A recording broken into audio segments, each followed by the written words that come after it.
저는 제가 대학교 다닐 때만 해도 고정관념이 있었어요. 여자가 담배 피는 거 용서하지 못한다. 저도 고정관념이 옛날에는 있었어요. 여자는 결혼하면은 아들을 낳아야 된다라는 생각을 했고요. 남자들은 다 힘이 세다고 생각하고 또 여자들은 약간 도도해야 되고 자기의 개성은 누구나 다르기 때문에 그것 가지고 뭐라 하는 친구들은 좀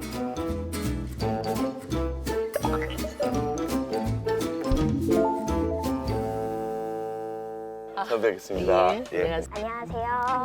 안녕하세요. 안녕하세요. 안녕하세요. 네, 반갑습니다. 저는 성교육을 하고 있는 김원영이라고 합니다. 네, 저도 성교 현장에서 강의를 하고 있는 유미정이라고 합니다. 안녕하세요. 성교육하는 허지원이라고 합니다. 반갑습니다.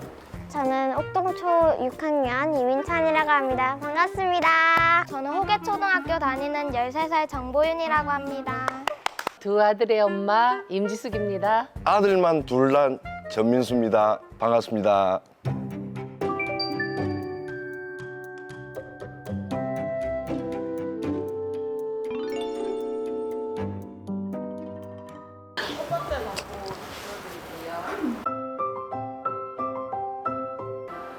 생각했습니다. 가족과 함께할 더 행복한 시간을.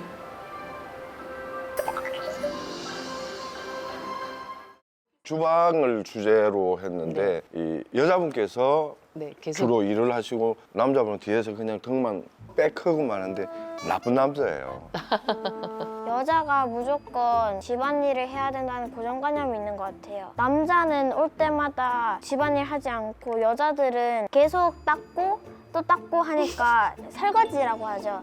그거를 계속 하니까 집안일은 다 여자가 하는 건가라는 생각이 들었어요. 저도 느낀 것이 결혼하고 아기를 갖고 아기를 놓고 계속 여자분 주방에 계셨잖아요. 일을 나누어서 하지 않고 모든 가정적인 일은 여자가 다 하고 있었다라는 느낌? 옛날에는 그랬어요. 밥상이 안 차려져 있으면 도로 신발 신고 나갔어요. 했는데 요즘은 반대가 됐어요. 자기가 밥 차려 먹어요. 저보다도 더 잘해요.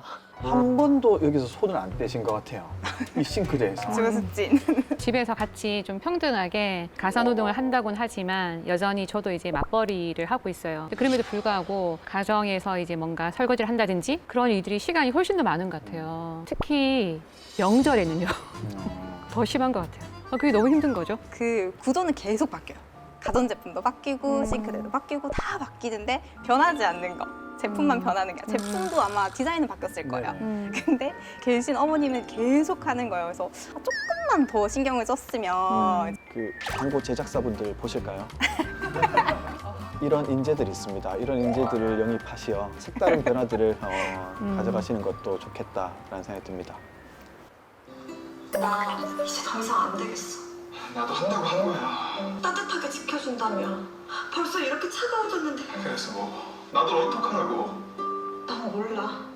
따뜻함을 지키기 위해선 새로운 용기가 필요하다는 거. 여자가 요구하는 변화가 필요한 용기, 남자의 변해야 된다는 어떤 그런 느낌들. 여자가 쭈그려 앉아 있고 남자가 서서 팔을 제껴 손을 올렸다라는 자체는 벌써 권위적이다.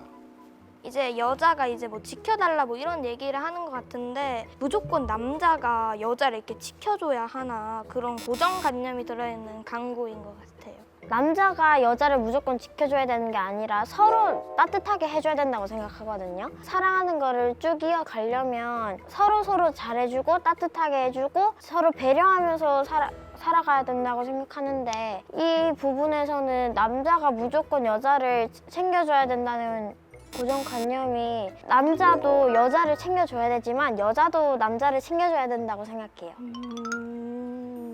그러니까 뭔가 지켜준다? 항상 남자가 여성을 대상으로 해서 그렇게 뒤에서 뭔가 이렇게 안아주면서 그래서 이제 어떤 여성의 캐릭터가 너무나 감성적인 부분이 아닐까 수동적이고 보호받아야 될 그런 어떤 존재로 느껴지는 게 조금 그랬었어요. 남성 출연자가 여성 출연자에게 이렇게 윽박 지르듯이 이제 자기 생각을 강요하는 모습들이 좀 보이는 것 같았어요. 그리고 왜 온정적 차별주의라고 하잖아요, 저희가. 그러니까 제가 저희 와이프를 직장까지 바래다 주고 다시 돌아오는 일이 있었던 상황들이 떠올라요.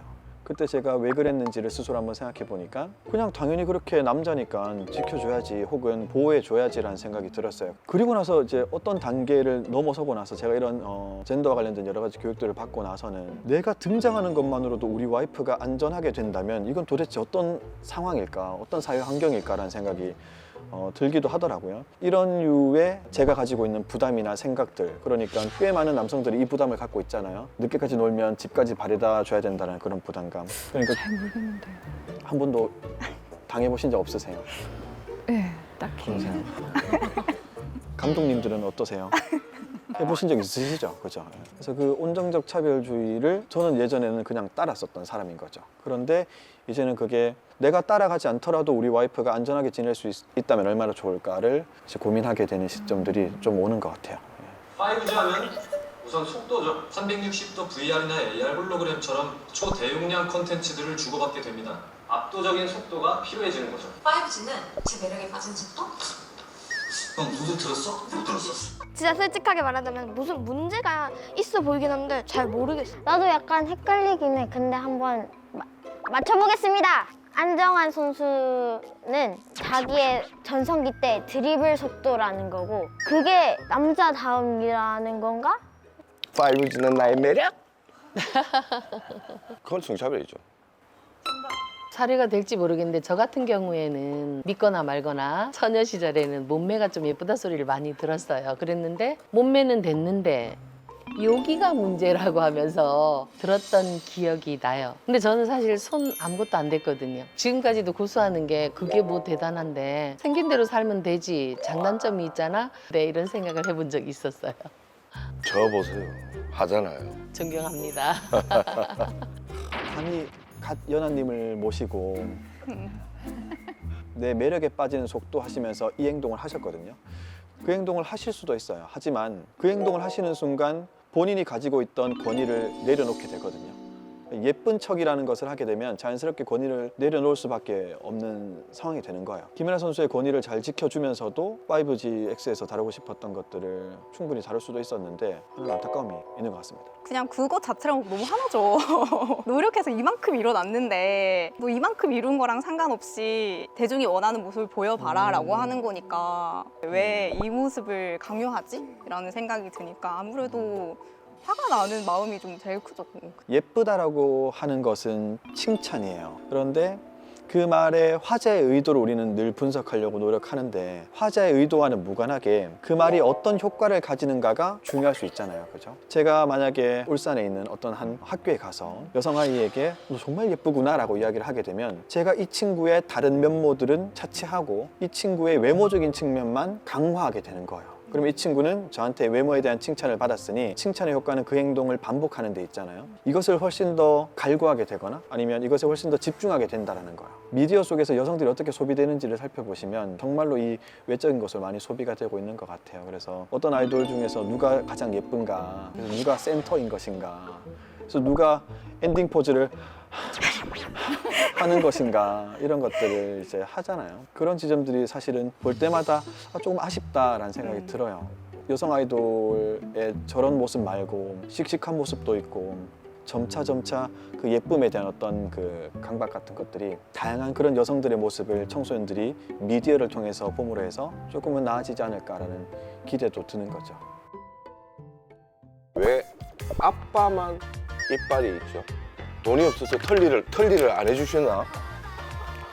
무조건 아기는 귀엽다라는 걸 단정지어서 얘기한 거 같고